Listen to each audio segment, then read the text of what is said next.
Мағжан Жұмабаев, педагогика, ақыл көріністері яки жанның білуі. Бала әсерленулері мен жеткен адам әсерленулері арасындағы айырма. Бала әсерленулері бастапқы кезде тұманды болады. Бала әсерленудің күшін де айыра алмайды.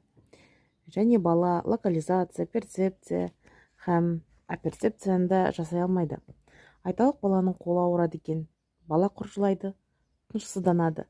Яғни балада ауру, әсерлену болады. Бірақ бұл әсерлену қай жерден болып тұр, оны білмейді. Ауырған жердің аяғы екенін білмейді.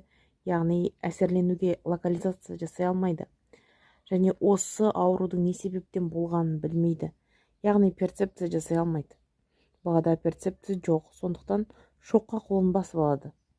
Шыр ете түсіп, тағы апарып басады. Бұл істерге бала бірте-бірте әсіресе сипау һәм көру сезімдері арқылы үйренеді. Шоққа қолын көбірек басса, күйеу қолда болғанын, оны күйдірген шоқ екенін, шоқтың күйдіретіндігін біледі. Әсерленуді бөлу. Барлық әсерленулер екіге бөлінеді. Жалпы сезім яки дене әсерленулері һәм сыртқы сезім әсерленулері. Жалпы сезім яки дене әсерленулері. Дене әсерленулері денеміздің қандай күйде екенін білдіреді.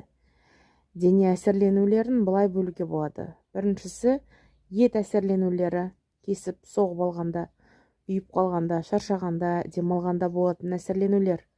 Екінші нерв әсерленулері, нервтің соғуы һәм ауруы, саулық жадырау әсерленуі.